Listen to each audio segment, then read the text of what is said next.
Hello, everyone, and welcome back to the next installment of the JKLMedia podcast. And today we're talking about my pick, and I want to thank my two co-hosts for agreeing to doing this because I know it's a long movie, but it's extra special for me because unbeknownst to my two co-hosts, this is a gift for me because today is my birthday. And Happy birthday! so Yay! Why did we anytime, not know that? I don't know. I don't usually promote it, but Oh, I okay. wanted to thank you because this is anytime we get to talk Stephen King is always a gift to me, much like for Jesse talking Bruce Springsteen or God knows why Doctor Who. But we're here to talk about The Green Mile, which is the second of two or three Frank Darabont adaptations of Stephen King's story. The other two being The Shawshank Redemption, which is my all-time favorite movie, and The Mist. But The Green Mile, undeniably, I think impacts people emotionally much stronger than either of the two other movies. And it's just a marvelous, again, adaptation of a story by Stephen King that uh, I think is universally liked. I don't think there's too many detractors. Interestingly enough, I want to talk a little bit about the background of the story, but before I do that, I don't want to leave my co-hosts sitting on ice too long. So what I'll ask is for both of you to, as shortly as possible, give your overall summary of a 3-hour movie. And if you've seen it before, if you can remember if there was any differences between the first time you've seen it and now knowing the story, watching it the second time. Karen, I'll start with you. What are your overall thoughts of The Green Mile and how was Just watching it quickly, this time? here's my thing. It Okay. wrecks me. Every time I see it, it Yeah. wrecks me. And it doesn't feel like a 3-hour movie to me. So Wow. That is concise. Jesse? Yeah, I I'm going to be a little bit longer than Karen, but I promise not too long. I remember the joy of picking up the small paperback versions of this, right? There was it Yeah. was serialized. Yeah. Have Back to do this them was one at a before time. Kindles, Yep. before that where Good. you pick Oh, this up. And I remember the the excitement there of we go. Stephen King talking about that he wanted to do this to stretch his creative muscles because you can't go back and change something, right? You can't hmm edit because it's already been published, and was so excited that we were going to get a movie version of this, and was incredibly satisfied with what ended up on the screen. The it In watching the movie yesterday made me want to pull out the book and reread the book. And I will probably do that as I finish my current book I'm reading. I will probably go and reread The Green Mile. Cool. Yes. So the Green Mile Samesies. Let me is I'm sorry, okay. Go samesies for ahead. me. Yeah. I felt like I should go back and read. Yeah. It's remarkably the movie covers about 90% of the story. And I think in some ways maybe it's a better version because it cuts out some pretty dark stuff that King always seems to want to throw in, especially with the death of his wife and whatnot. So that's interesting for sure. The serialization aspect of this story is for people just coming across the story for now and may not be familiar with the background of it. But King wanted to basically recreate the same sort of that was going on with the days of Charles Dickens when they would send over installments of his stories over the ocean by ship, and people would be waiting on the docks, literally waiting on the docks to get the next installment of the latest Charles Dickens story. So King wanted to recreate that experiment with this serialization of this story, and it came out in six books: The Two Dead Girls, The Mouse on the Mile, Coffey's Hands, The Bad Death of Edouard Delacroix, Night Journey, and Coffee on the Mile.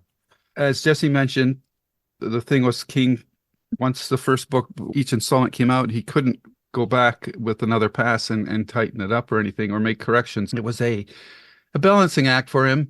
And he said he really appreciated the challenge of writing a story that way. Though he said even though he gave him the critics 6 times the opportunity to whack him as opposed to just once. But yeah, it's this is a 1999 film, and It's funny how when we're doing our Babylon 5 podcast, we're always talking about that series came out in the 90s as well. It's amazing how sophisticated audiences have become since that time, and our standards for watching things have changed dramatically.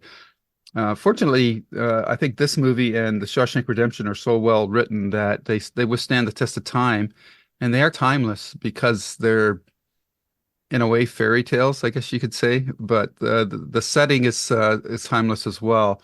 Interestingly enough, both movies take place in a prison, but the vibe and the atmosphere of those two movies is quite a bit different. And The Green Mile is definitely a much more emotional movie because it deals with capital punishment, and I think it's pretty clear on which side of the ledger it stands as to whether that is something that we should be doing or not. But I just want to,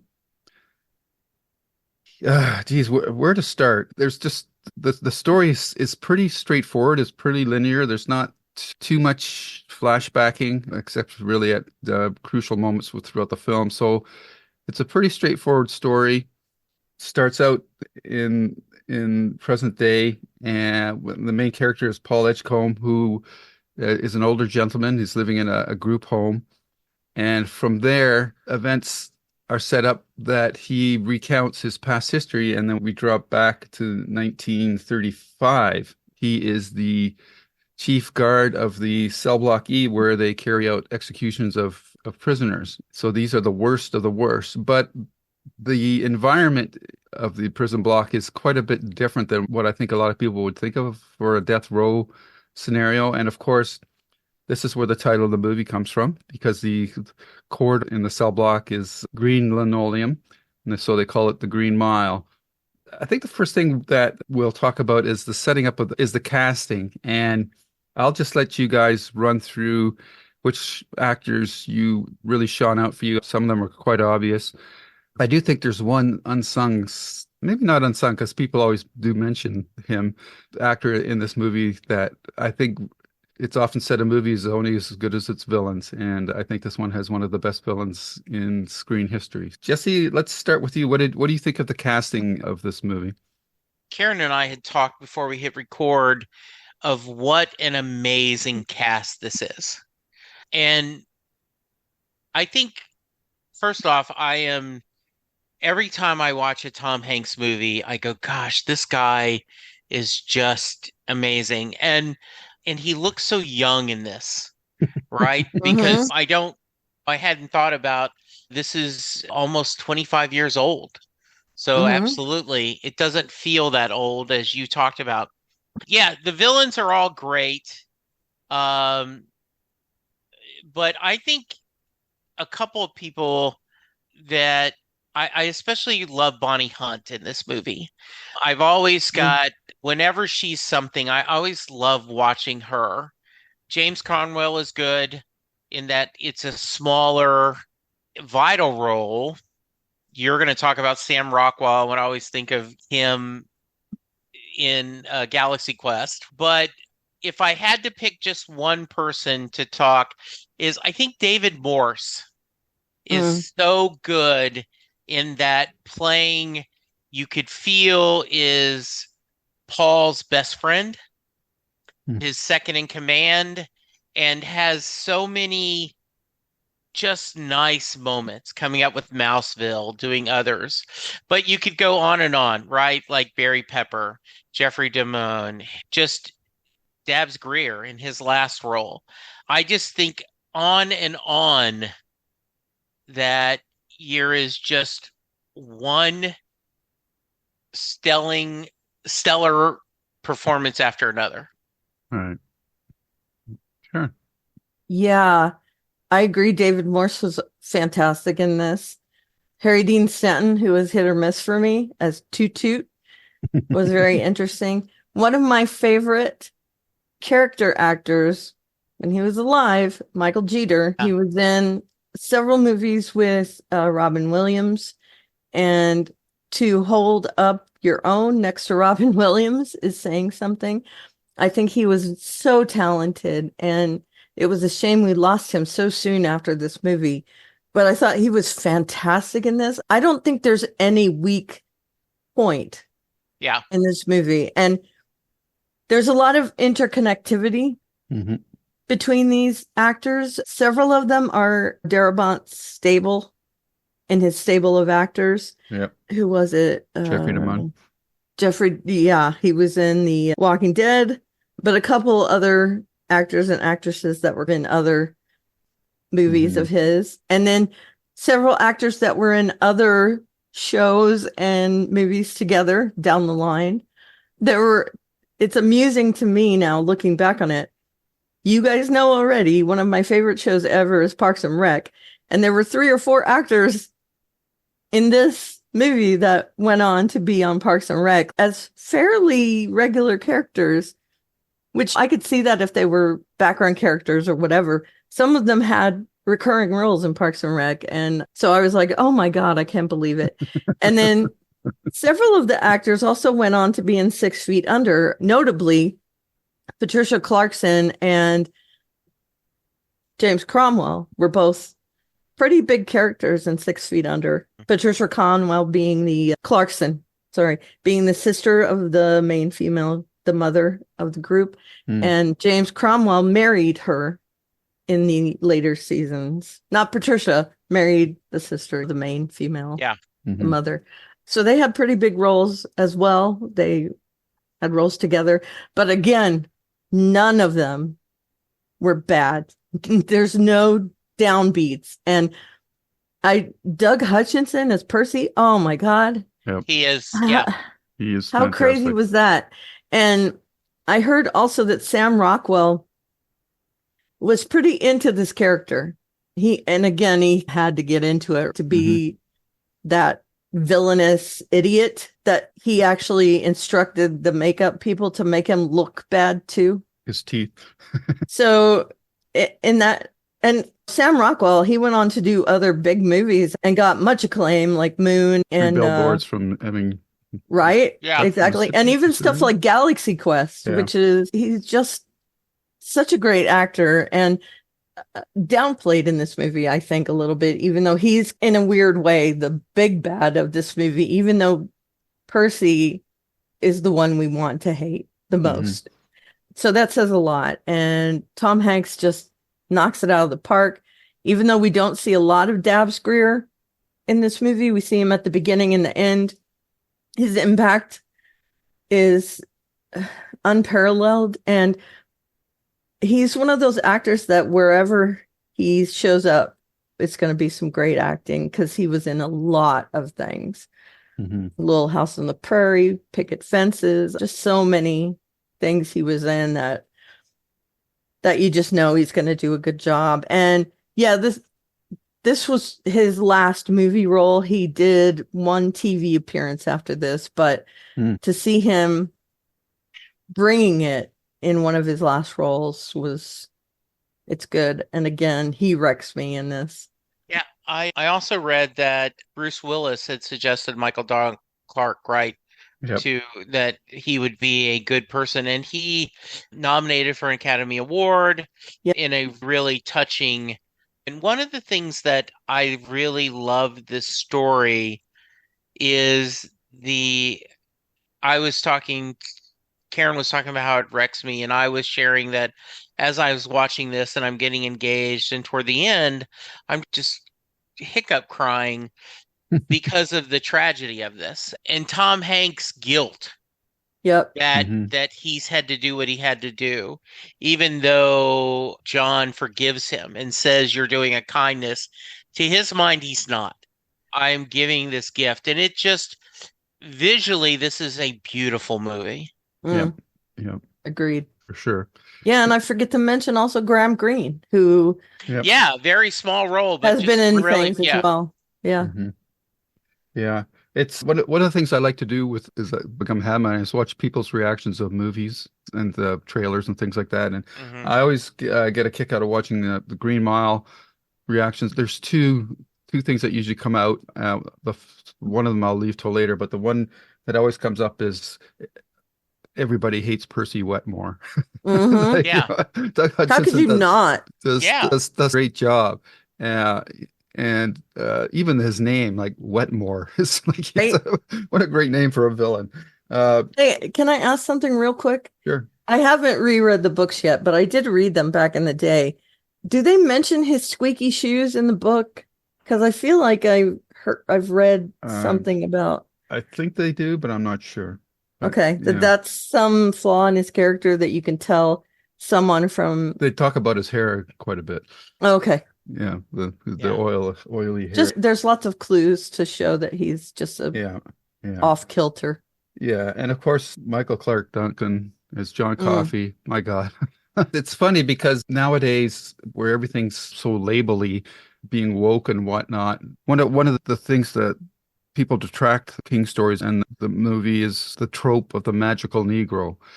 And mm, Mhm. at the time when I read this book, I had never heard of that trope, and I don't know if King invented it, but I don't really remember too many other stories using it, black characters with magical powers besides Stephen King. So I don't know if that's something that you guys have run across in other stories, yep. but I know he did it in The Stand as well with Mother Abigail, but it's not something, I mean, there's only so many different ways you can go with these kind of stories, right? Either it's like things are happening in your dreams, or there's a child that has a magical power, or some poor, you know, underclass and especially in this time period, black people were an underclass. And I think it's a weird criticism, but I know things are much more hypersensitive in these times, but it's not something that's ever bothered me. And maybe that's saying something about me and the era that I grew up in, that I'm not offended by the fact that King does things like this. But I just look at this. We're talking about a fantastical conventions type of story. Like, how many different ways can you introduce elements that, plausibly into the story that makes sense? I always find that a weird criticism, but I don't know how you two feel about that. Jesse, do you have any thoughts on that, or is that not something you don't really? No, I have seen, and I am not going to belittle anyone's feelings or their thoughts. I don't see it as often, right? Hmm. There are certain tropes I see, and there are other tropes I don't see. I, with all love and respect, I used to joke that Wayne Knight in Jurassic Park makes all fat guys with glasses look bad, and I'm offended as a fat guy with glasses. Yeah. And but I'm doing that tongue in cheek.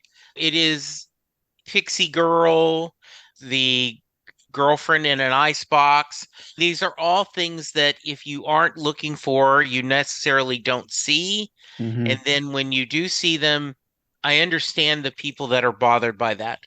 And there are, so I think it's a legitimate concern. I didn't see it. What I saw is that to tell a story that this would not has been as strong if you had a giant white guy being the person that was convicted of murder. Hmm. I just recently rewatched To Kill a Mockingbird. Oh, okay. Yeah, really, obviously brilliant film. Hmm. And seeing that the person being accused had no chance of being defended. Right. They were already convicted because he was black, and that it was a white woman that had been attacked.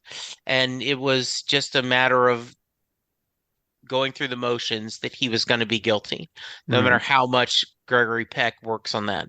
Hmm. So I think that storytelling is important, and that it was this giant, gentle person. Hmm. And it helps, similar where I remember the Princess Bride, where the director, and drawing a blank all of a sudden, said it helps if you're going to Robin, shit, come on guys, help me. Rob Robin Wright? Reiner. Yeah, Rob Oh, Reiner. Rob Reiner. Yeah, Rob Reiner says it helps if you're going to cast a giant that you actually have a giant in your film, Yep. right? So it helps you cast someone who has that gentleness. And I go back to right at the end when he says, "Please don't put that mask on me. I'm afraid of the Yep. dark." Yeah. It Yep. just It's got you. Yeah. it cuts you. Yeah. Yeah. So did that answer the question? Sure. Yeah. Okay. Yeah. Okay. Karen, do you have any thoughts on Yeah, that stereotype? it happened before this movie. I just looked it up. This isn't me Okay. recalling anything. At the end of Sergeant Pepper, where Billy Porter is like magical, quote unquote, seems to be like the first time it was acknowledged. Spike Lee always denounced it. But yeah, I've seen it a couple times. I don't even really think about it. I think it's the person. There's always the magical healer that's American Indian. There's shaman. There's the gypsy, quote unquote, that's doing the magic. They're always some kind of other ethnicity, like saying that they're different, that they get things more than we do. And I don't know that it bothers me so much as a trope. It is a trope, definitely. Mm-hmm. Like just the next year, the legend of, yeah. And of course, Asians always have this wisdom, quote unquote. Yeah. So yeah, I think it happens across all ethnicities because we are white centric, the people that make movies. And I'm talking about back then. Mm-hmm. This is going to sound terrible, but that's why that trope exists, because they want someone other to be the magical person. Mm-hmm. But again, it doesn't bother me so much that they're special, because there's so much hate in the world to make them special. Yeah. And especially Michael Clark Duncan in this movie. Wow. The way he portrays it is beautiful in its simplicity. And I, like Jesse said, it's nice that they cast a quote unquote giant in this role. One of the things I did find yesterday when I went and looked some stuff up, like Wikipedia and things like that, is that he actually stopped working out before this movie so he would look more naturally big. And they scaled down everything to make him look bigger than everyone else. Yeah. There was a lot of trickery because he was about the same height as David Morse. Like they showed David Morse leaning in the doorway to the cell and that he's got a couple inches leeway, and Michael Clark Duncan has to duck. Yeah. There's just little things. His bed was shortened, just so many things they did. And I think they did it in a way that's fairly transparent, that we don't. Yeah, it works for most of the time, but it's just the only thing that doesn't work for me is the length of his limbs don't match his height. Like when he goes to shake Tom Hanks' hand in the cell, it's like his arm isn't that long. You could argue that that's just his body type, but yeah, I thought they handled that aspect of it pretty well. Yeah, the only reason I bring up the trope stuff is because I think that culturally, white people are pretty vanilla in terms of mysticism. There's not, and you could even argue that I always think of gypsies as white people, though they're Armenian, which isn't really white. But it's just, we're more plugged into technology and much more man-made things, whereas a lot of other cultures have all this deep, rich history of tales of supernatural and whatnot. And I think it's just a easier place to go to than to try to do that with a white person. But that's neither here nor there. I just always find it a curious. Sometimes people complain about things to me that I just think, yeah, but what's the alternative? That's what you never hear, right? They make these complaints and says, well, how else are you going to make the story work? Exactly. And I think a lot of this story was about race. Yes. Why not? None of the prisoners were really white. Well, the majority of them weren't. And that king rolled his eyes and people complained that John Coffey's initials were JC, and he's going, come on, guys, this isn't rocket science. Yeah. And so I had never heard this. And so I just looked at the magical Negro in Wikipedia, and we could spend a whole episode just debating because there are things that I think just are really unfair. They included in the list is Will Smith playing Aladdin. Like that's the whole premise. No. Yeah, I'm serious. And they have that what was the other one that I really had a problem with? I was looking at, they said that obviously I can get Scatman Crothers in The Shining would be valid. Sure. I could see that, right?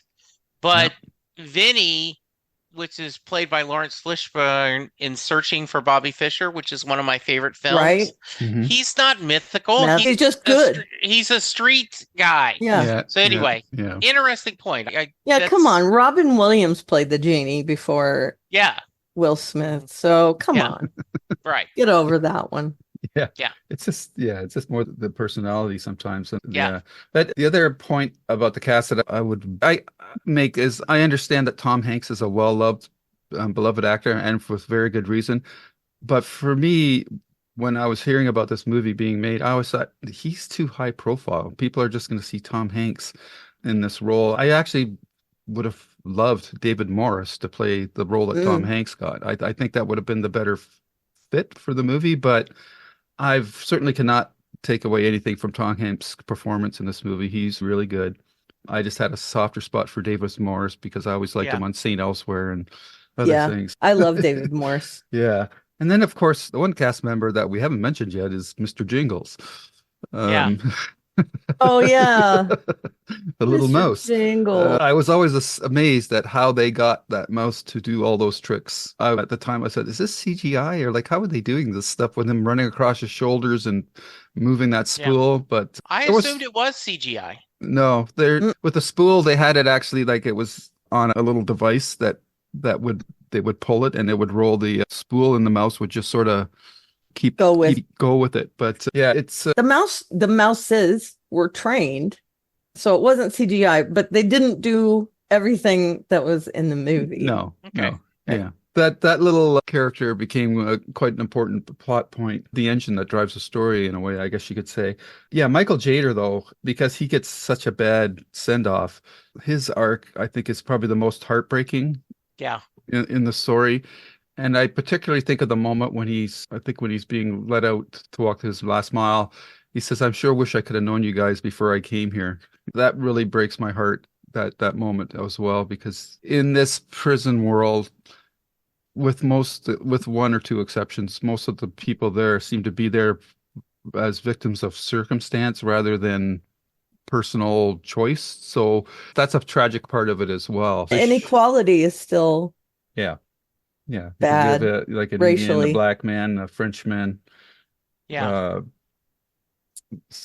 Bill Wharton, by and large, it seems to be the place where non-whites end up, especially in this period of time.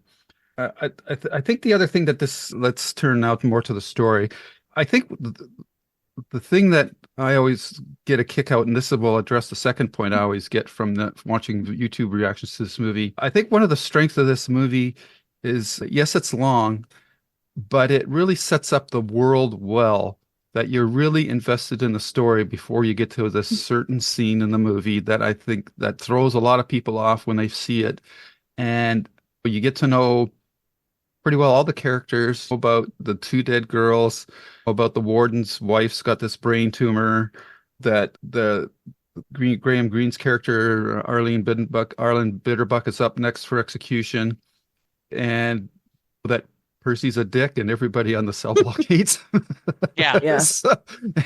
And that he's looking maybe to transfer to another job, and that Percy's got connections that will protect him if things ever go bad for him. So a lot of stuff is being set up. And then you get to this point in the movie, and Paul's got this urinary infection. So then you get to this point in the movie where John Coffey grabs Paul Edgecombe and touches his crotch and then spits out all this, it looks like bugs. And people watching the movie are going like, what the hell is going on? Like, what is this? So I thought this was a serious movie.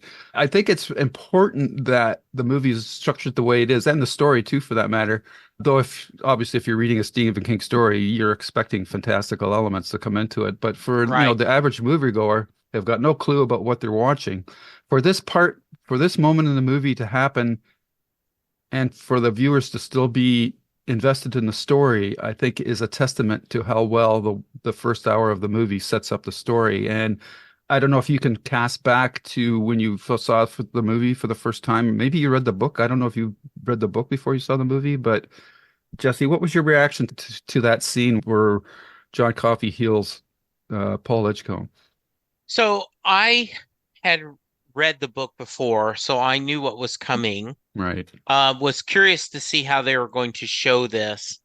I remember reading the book, and it's hard for me to separate the Sure. two, but there are certain books that are so well written that I find myself caught up into that character.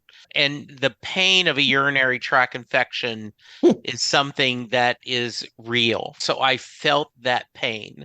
Similar to, there was a Fletch book by Gregory MacDonald where Fletch has insomnia. And I was reading the book. I felt that of not being able to sleep. And I love the scene where he's in so much pain he can't relieve himself, and then the joy of after that healed, right, that simple pleasure of, oh my God, I can't believe this doesn't hurt. Mhm. And it's a great example of, as we often talk about, show not tell, Mhm. right? They are showing that he's been able to heal, and that Coffee senses pain. He senses pain all the time. And Yeah. all he ever wants to do is to heal that pain. Yeah. And that sets up the payoff that when you realize that an innocent man is dying, I go back to, it's a kindness you're doing for me. Mhm. It is a kindness because I just can't, I can't continue to live with this much pain. Yeah. Yeah. Karen. Yeah, I had read the books. I put them out of my mind to watch the movie, although I did obviously know what was coming. And you can say that about any Stephen King movie, that there's going to be stuff in it that's otherworldly.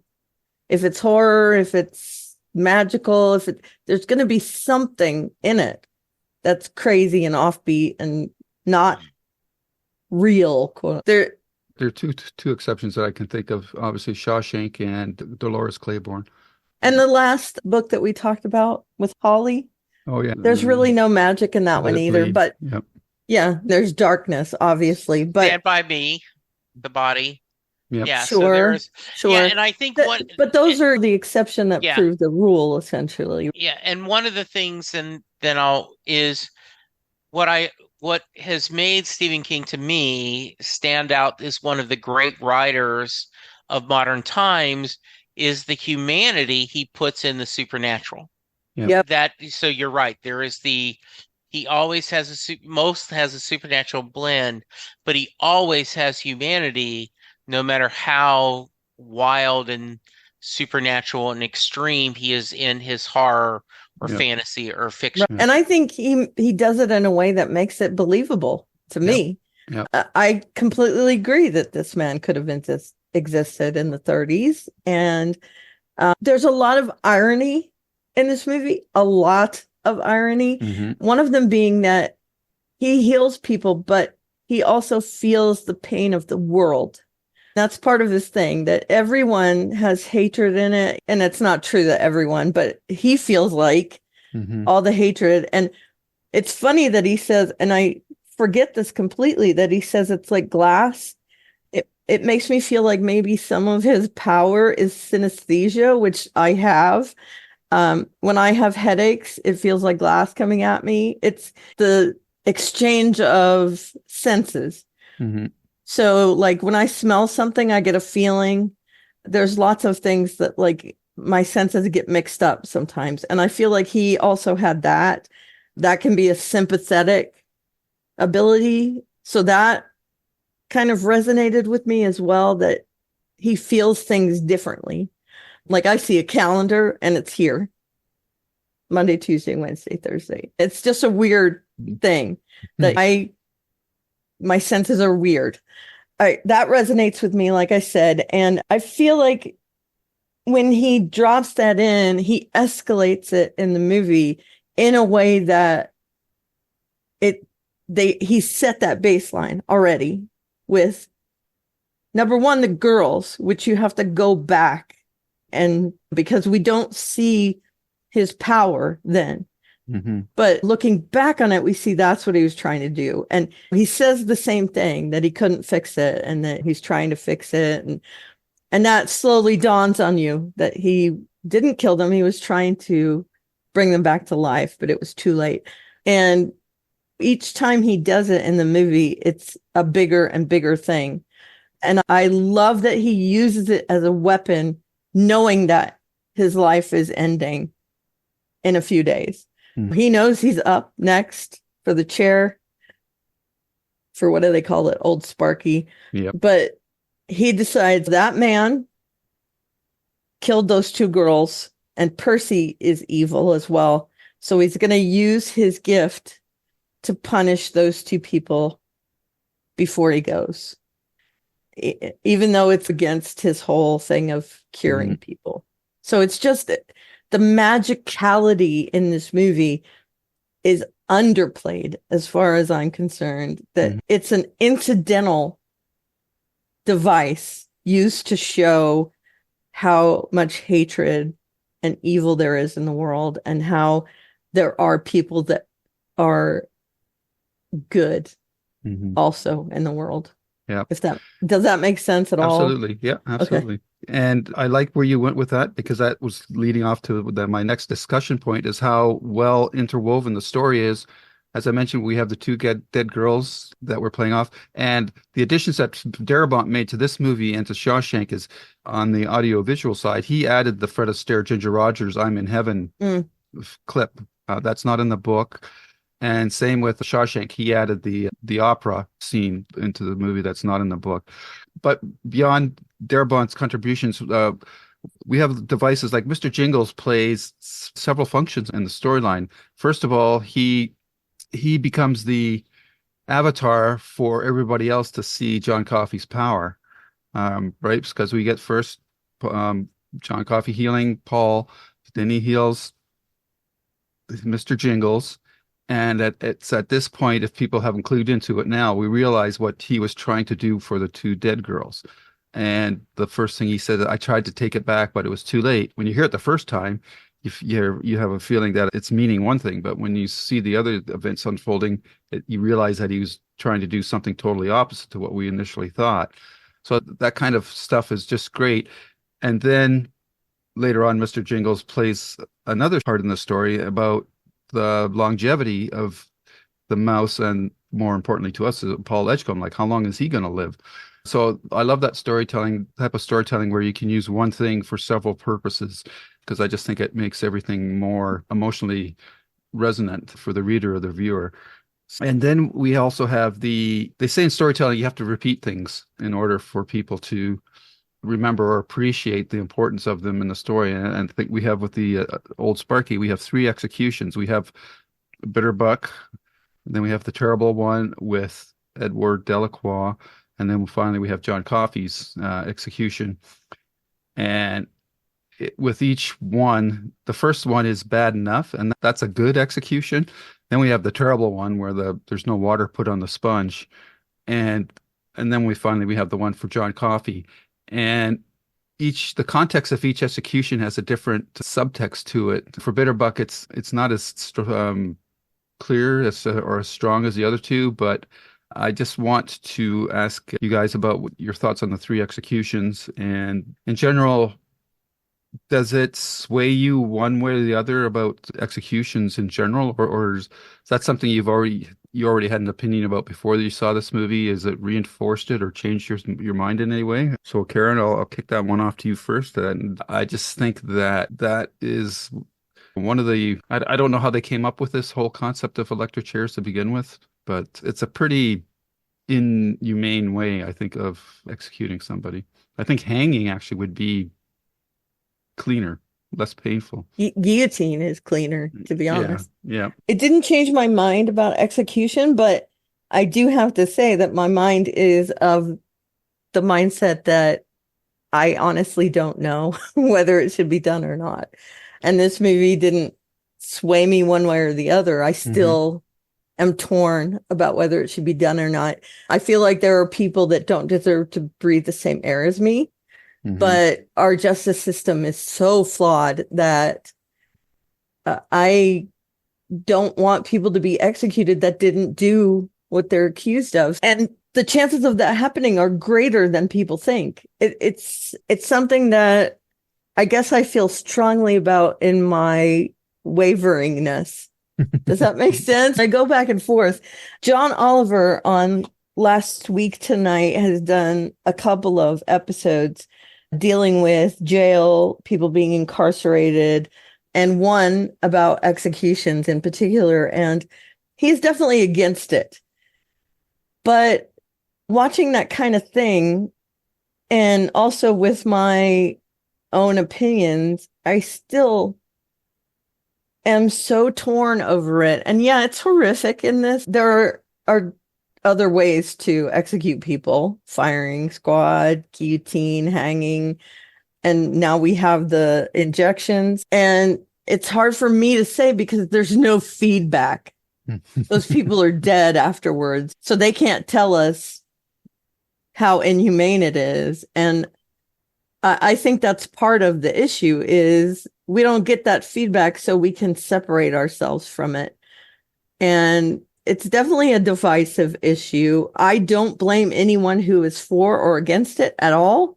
I think everyone's opinion is valid, but I am of the mind that I don't know whether we should do it or not. And this movie made it horrific, definitely. Even Graham Greene's execution, Bitterbuck, is not great. No, they're all bad. Yeah. It does escalate, essentially. It escalates, and then the John Coffey being executed is just terrible. And the way it escalates is that he's innocent. And that's what makes it so horrific. Mm-hmm. Whereas Michael Jeter, probably not innocent. We don't know whether he's innocent or not, to be fair. I think he's guilty. Yeah, I'm pretty sure he's guilty. And also Graham Greene, he killed someone due to, was it insurance fraud or whatever? I don't remember from the book, but we're not told in the movie what they did. We're just assuming they both did what they're accused of. So Graham Greene, normal execution. Then we get Michael Jeter, who's just terrible. It doesn't fit his crime, no matter what his crime was. And then John Coffey, it escalates because he is accused of something terrible. The audience is throwing hate at him, which makes it even worse because... Kill him twice, boys. Right, exactly. Yeah. When it was the dude's fault that his kids were killed because he hired the guy that killed the kids. We see all of that. And then we see Edgecombe reach out and hold his hand as he's dying. And it makes it all the sadder.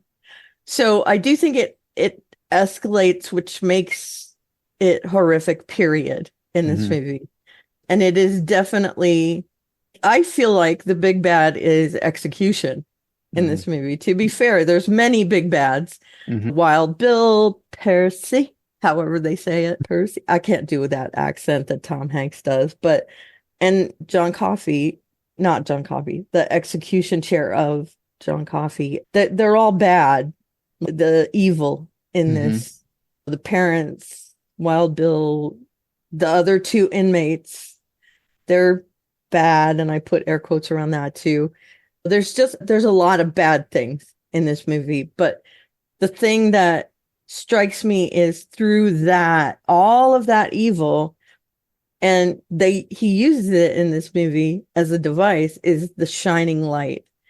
So there's times of shining light through all this darkness, and it's really a powerful tool to show all these things as evil, even if it's not coming out and saying this is evil. And then for John Coffey to just be this ray of light, and the fact that he transfers that ray of light to other, and you see the light when he's holding Mr. Jingles in his hand, right? You see that.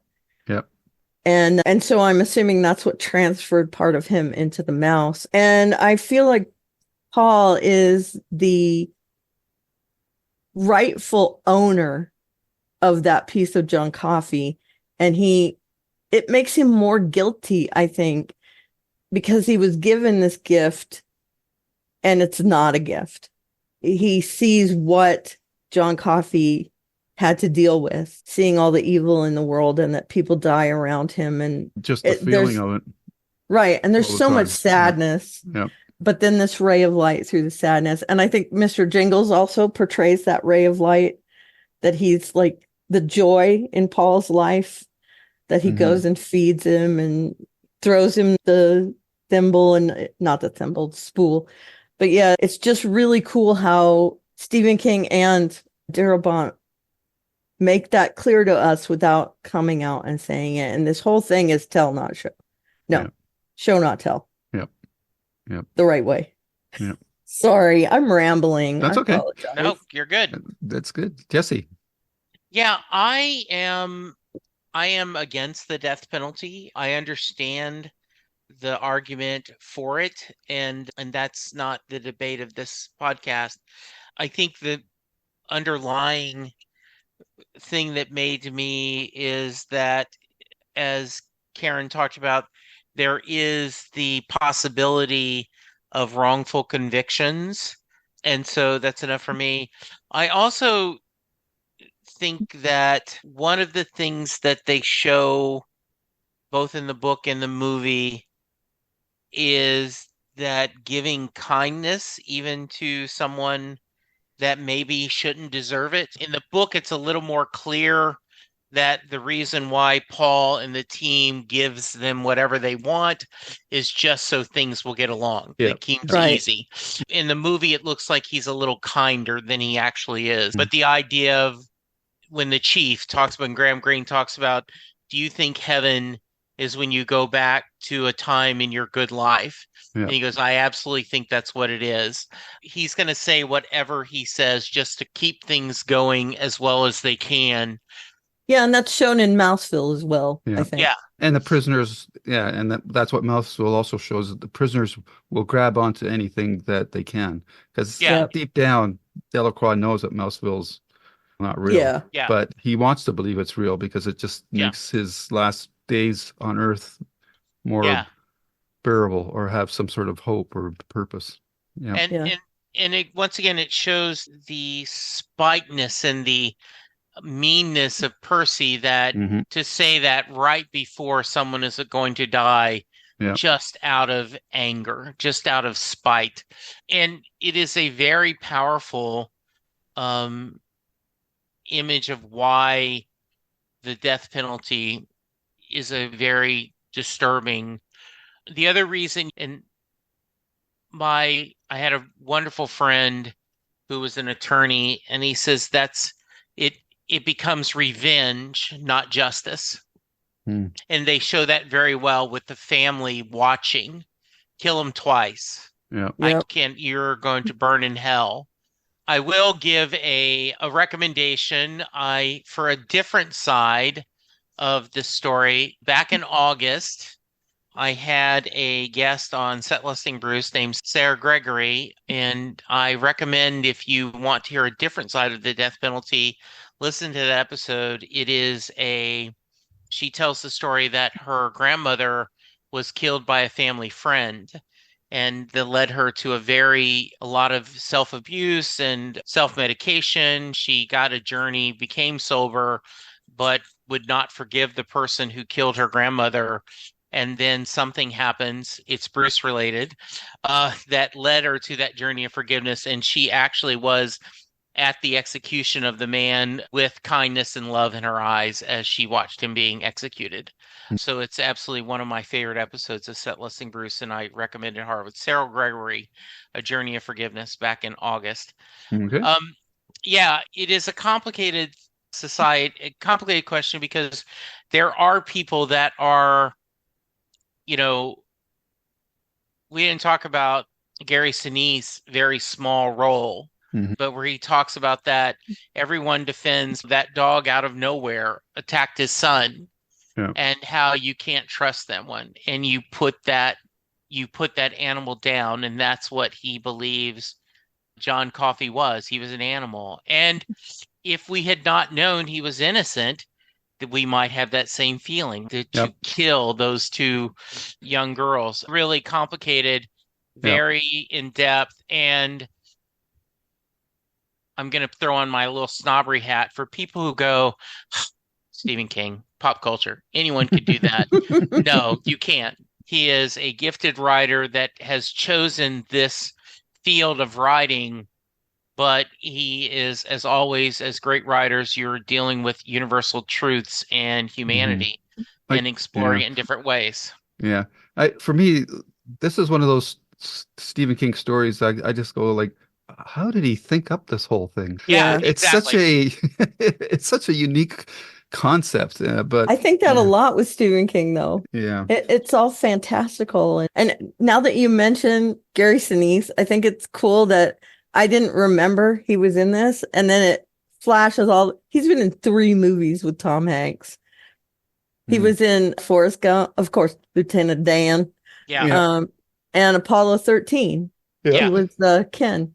There's all this interconnectivity, which I love that. Yeah. And he, of course, was in the original Stand. Stand. The Stand, yes. Yes. Yeah. Yeah. So I think we could talk about probably 2 items. I think the healing sequence with the warden's wife was pretty touching. But I don't know if there's a lot to say there. It just reinforced John's abilities.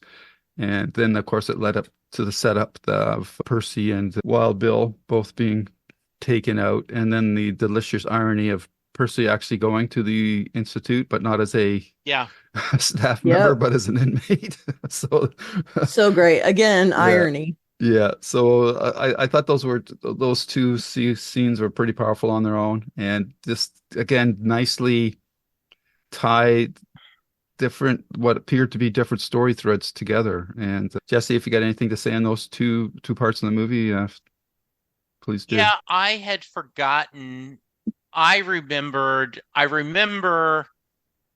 Coffey not spitting out the badness, right? Like, I remember that part of it. But I had forgotten that he used Percy as the weapon, right? Yeah. So that was shocking. Oh yeah, wow, okay. 2 bad people with 1 stone. Yeah. And with 1 swarm. Yeah. The Patricia Clarkson is wonderful as Melinda, and that giving him the St. Christopher Medal, thanking him. And another really lovely point is the warden, Hal, James Cromwell, says, I will protect you any way I can, but did any of this have to do with what happened at my house?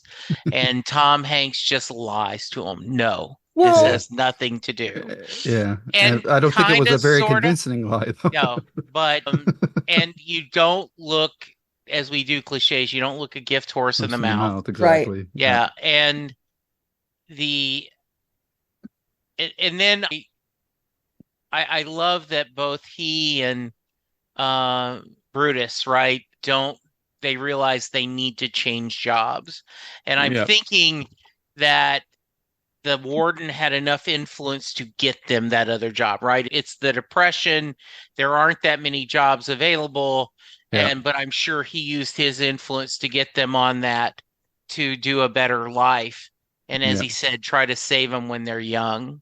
Yeah. Yeah. And once again, I think on a funny note is Paul going home and feeling an itch and having it scratched 4 times with Jan was just really so great. Sweet and funny. And then for cornbread, she was grateful. Yeah, she was grateful, right? Here's some cornbread. She was grateful for it. Yeah. Yeah. Karen. What's your thoughts on point? The healing scene and with Melinda, the setup with Percy and Patricia Clarkson is always great. She was in Parks and Rec. I just have to mention that she played Ron's first ex-wife, Tammy 1, as it were. I like her in anything, and she was great. As small a part as she had, we saw her in a couple different ways, dying, but on a good day, dying on a horrible day. And for that to turn into her coming back to life. That scene where they pan away and come back to her, and she is just like perking up. The life is going back into her. And to see John Coffey coughing, but holding it in. And for me, the first time I saw it, I thought for sure that he was doing it because he knew he was going to die. But to see what happened afterwards, I was like, yes. It's very cutthroat of me, but I was glad because those two people, like I said, don't deserve to breathe the same air as good people. But yeah, I love that scene. I love the transferring of the necklace. And isn't he the patron saint of good travels? Something like that, yeah. Yeah, it's her kind of giving him the safe travels in the afterlife kind of thing. Yeah. From what I remember. Again, I'm not sure, correct me if I'm wrong, but Saint Christopher, I think. But I love that Paul takes it away from him because he's not allowed to have it in the chair, but he makes sure that he gets it back afterwards. They lie to the prisoners a lot. I'll make sure this happens. They lie to them to comfort them. And he does say, I'll give this back to you after. And it's good that he doesn't lie to him in that case. He does give it back to him afterwards. He could very, very well could have taken that pendant and given it back to Melinda, but he doesn't. He makes sure that John gets to keep it. Which I thought was very touching, right? Yeah, the idea, very. like, I'm going to have to take this. And then he does give it back to him. And then the scene earlier, right, where the David Morse said he's paid his debt.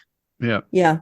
We will respect him because he's even with the house. Yeah. Was really well done too.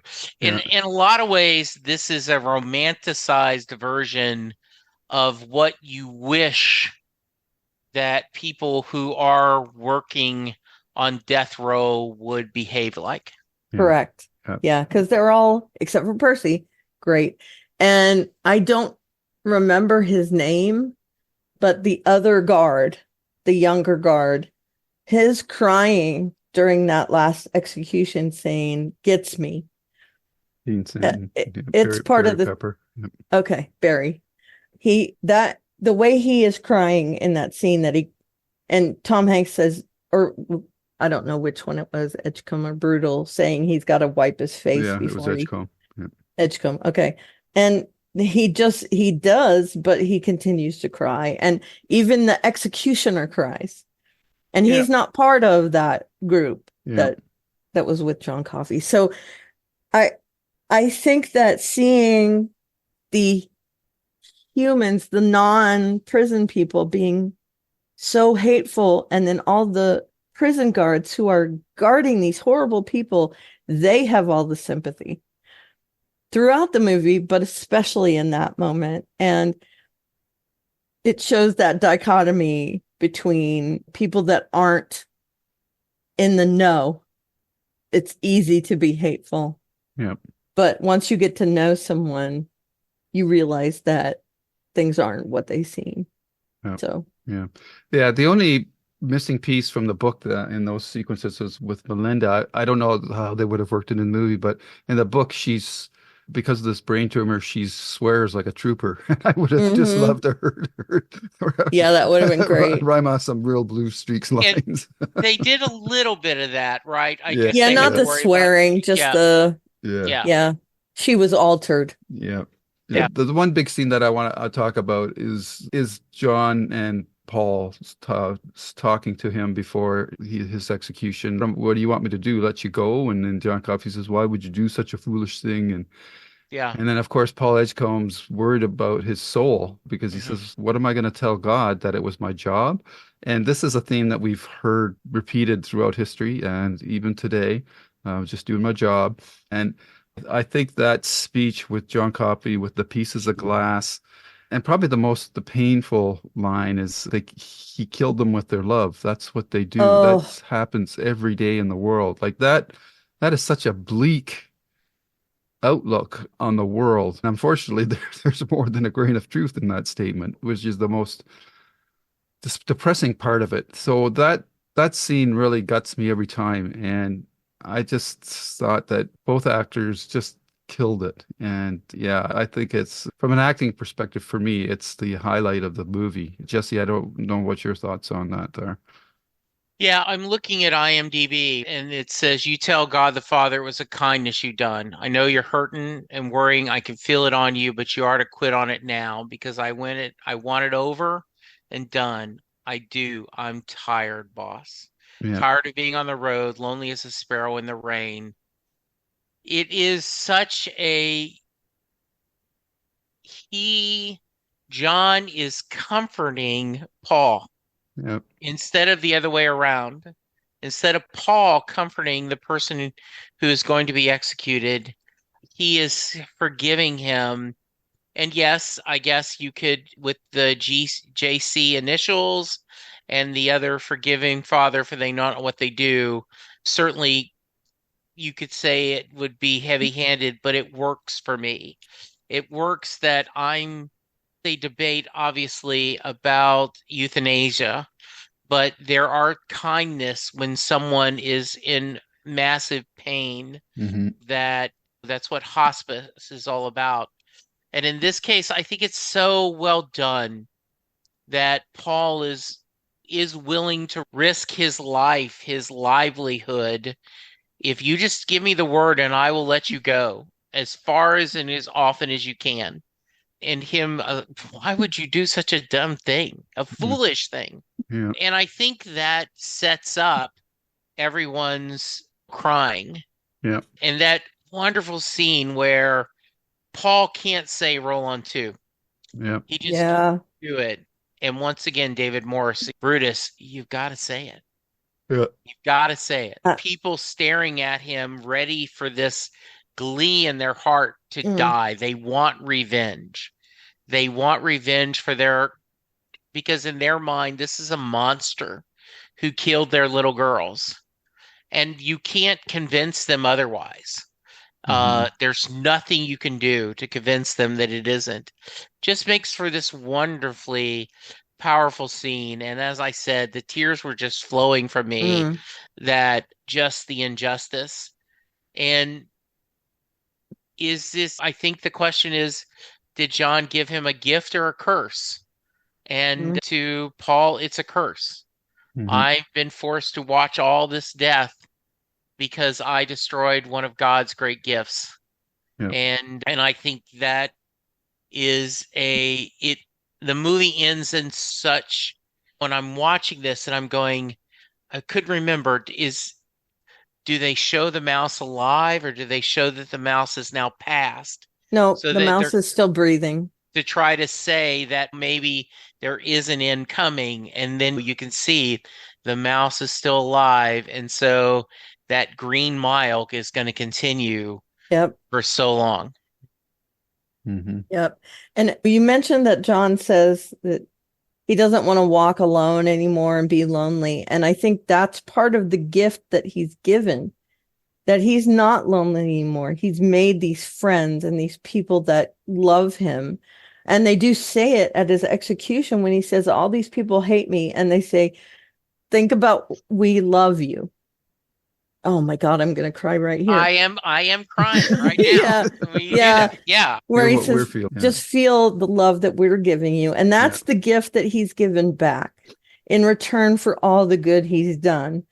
And I think that is the mercy of that scene where he knows he's got to die. To him, it's a good thing. They're putting him out of his misery, but he does get these gifts at the end. The cornbread, the watching of the film when he says they're angels, that love that he is given in the room to comfort him at the end, and John holding his hand, and he's given this great gift, and they don't realize what they've given him. They feel guilty, but really they've given him something that is more valuable than anything else he's ever had. Yep. And it's just so heart-wrenching, those last few scenes when he's watching the movie and all the guys look at each other and he says they're angels. I also like that Toot Toot's the one running the projector. Harry Dean Stanton's running the projector. And then from there on, it's just solid crying for me from the movie on. And before that, there's a few little things that kind of get me, but man, from the movie on, it's just heart-wrenching. And they did have to set the movie back a few years or forward, I don't remember, back a few years to feature Top Hat in it, which is a great movie to use. Fred Astaire is definitely one of my favorites. Only topped by Cary Grant, I think. Maybe Jimmy Stewart. I don't know. They're all there for me, but Sure. Yeah. It's nice to see Fred Astaire as a touchstone in this movie, where it brings back that memory for him, and he can't watch it in the old folks' home, that he has to go away. And this brings the main movie into focus for us, that he is talking to Elaine, and to see at the end where the mouse is still alive, but then he says, I'm going to see you die. I'm going to see this person die. And then they show Elaine dead, which also wrecks me as well. Everything is all the feels from there on. And it hits like a sledgehammer. And I'm not saying he is hitting with the sledgehammer. I'm saying the feelings in these last few, I don't know, last half hour. Yeah. I don't remember where, but man, that is just, it's impactful, definitely. Yeah. Yeah, it's an interesting dynamic there, because the movie ends on quite a downer. Yeah. To be honest about it. And I don't know how you could spin it in any kind of a positive way and remain true to the core of the story. But I can't help but think that because of that downer ending, I don't think this is a movie that I like. Everybody that watches it loves it, but I don't think it's a movie you'll ever say, "Oh, this is one of my favorite movies." Like The Shawshank Redemption makes you feel good at the end of the story, right? This one makes you feel down, and I think that's really the only detrimental aspect of the story that I can pin to it. The other thing, and Jesse's touched on it, is with Mr. Jingles in the book, he dies.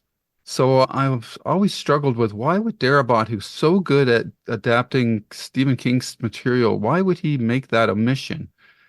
And I know that in the book we learn how the like a lot of the big characters pass away, and it's often not a pretty thing, and especially the death of Paul's wife is horrific. Yeah, she's in a car accident. Bus Accident. Yeah, and it's described in gory detail. So I'm thinking that Darabont thought, I'm not going to, I can't show all the stuff, or I don't want to show the stuff, but I'm going to leave the ending really ambiguous and not have Mr. Jingles pass away. Whereas in King's version, Mr. Jingles does pass away, which gives you there's definitely an end in line for Paul at some point. But in the movie, it's left ambiguous. I'm torn on that decision. Yeah. What he did with the mist, that one's an even more controversial choice. So that's why that's not one of my favorite Stephen King adaptations. Yeah. Man, that ending is just brutal. Yeah. Yeah, I thought that there is an uplifting message at the end, but there's also this horrible feeling you're left with, where he says, we each owe a death. Yeah. And he feels like he hasn't given his due. That because his life is extended, he isn't following through on that promise that we give when we have life, is that the promise is that someday we will die. Yeah. And it also sets up a very, I think, potential dilemma for Paul, is because he's living so long, he's going to get to the point where he can't look after himself. And yet they're going to wonder, like, how can this guy still be alive? He's so old. Is he going to be faced with having to commit suicide? I just don't see if it were me, yes. I just don't see how, but that's a sin, right? So, and he, in his mind, that would probably be a really big sin, because he's feeling like he's been given this long life because he's already committed one sin, and now he's going to compound it with potentially another. So that's a story point I've always wrestled with as well. I don't know, Jesse, if you thought of that at all.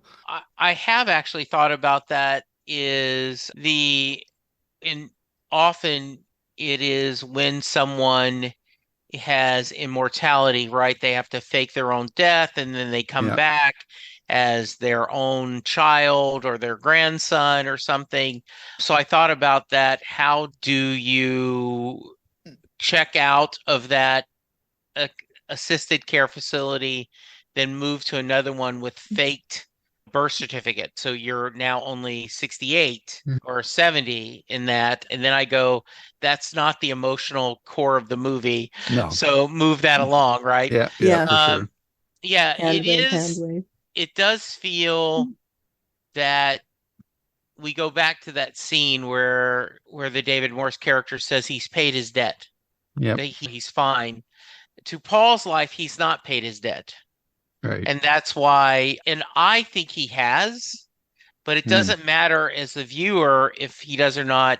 The character doesn't think he has. Right. The Right. character does not think that he is, because he still has that guilt. Yep. And he feels all of this is on his own, right? One of the things that in the TV show Lucifer, they talked about hell was because you're not forgiving yourself, right? You Right. are creating You your put own, yourself in hell. you Yeah. creating your own punishment. Yeah. And I think you could certainly make that's his argument, is because he's done this, he's had to live with all these lives and seeing the people he cares about pass. Yeah. That's his penance Yeah, that is for what he for did. sure.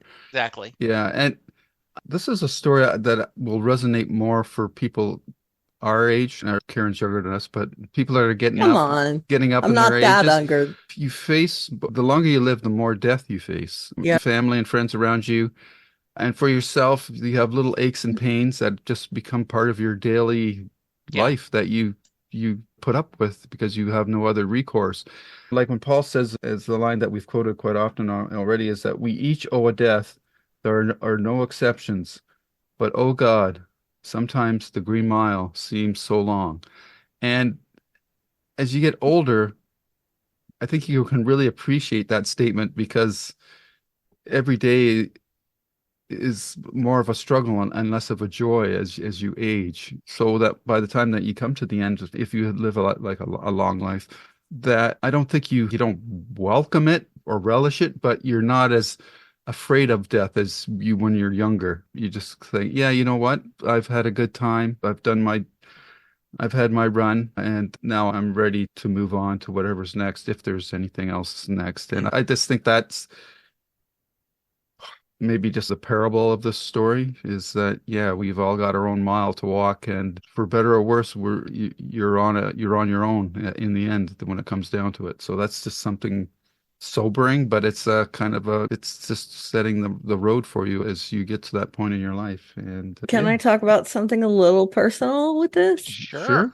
When I watched it the first time, it was before my diagnosis of MS. And I have to say, I have a different outlook on it now. It's a disease that's incurable. So for me, I have an endpoint. There's a clock ticking on my life right now that I feel like it wasn't there before.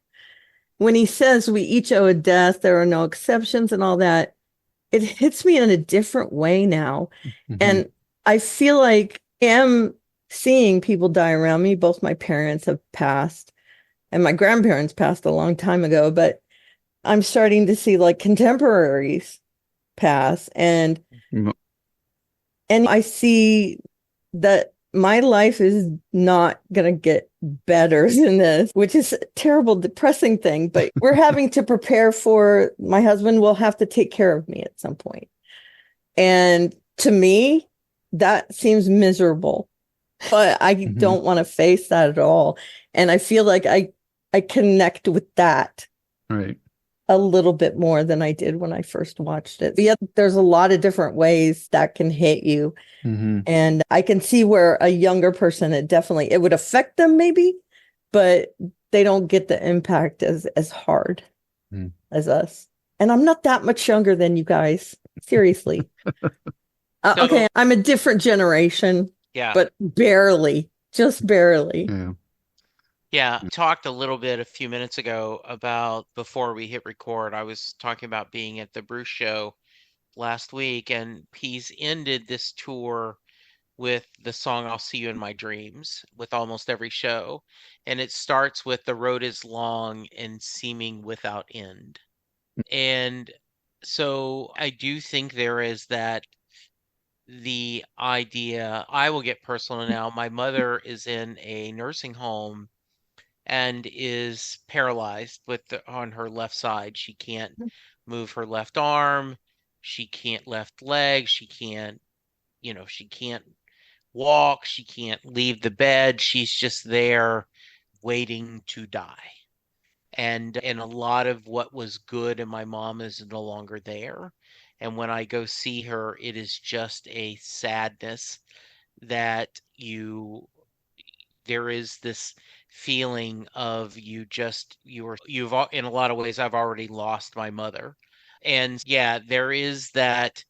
I had not thought about this, Lou, till you brought it up, that there is not an upbeat ending. There is not a happiness. Yeah. There is just this sadness of Paul having to continue on. It is an emotional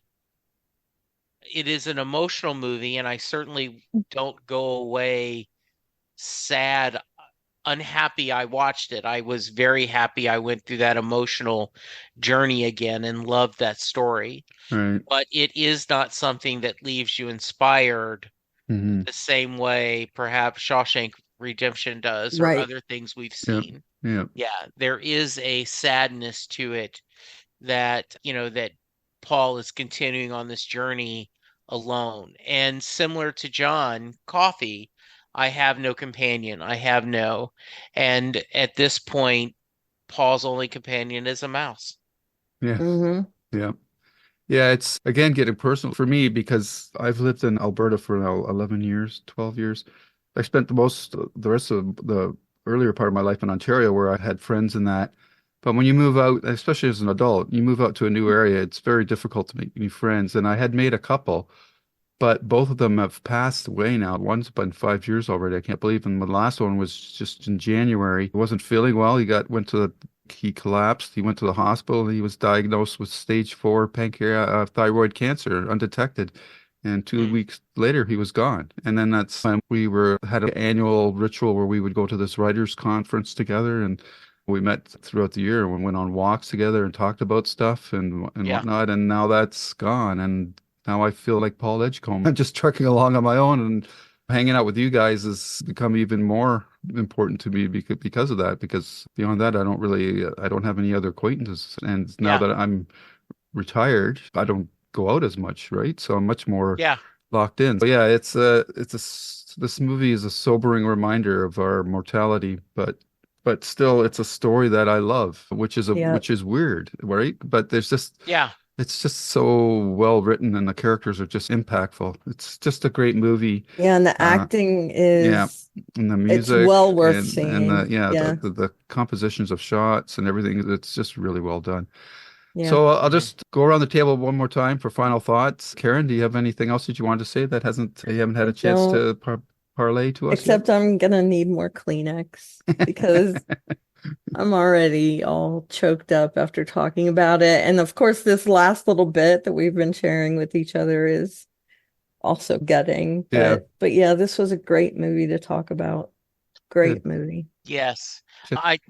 Just thank you for this unexpected birthday gift to us, Lou. No, it's me that got the birthday gift. What was interesting is I planned to start my discussion with, is there a reason why you picked this selection? And so you told us right away why. And I'm just really happy that I got to explore this and revisit something really beautiful. I saw that in many ways, King thinks this is the best adaptation of any of his works. And I could see why he would. And as I said, I'm going to be rereading the book. And so if I had time, I would have tried to reread it before I recorded. So I'm glad you didn't, because I don't want to confuse. I know there are things that I remember about the book, the fact that they describe all the deaths and everything.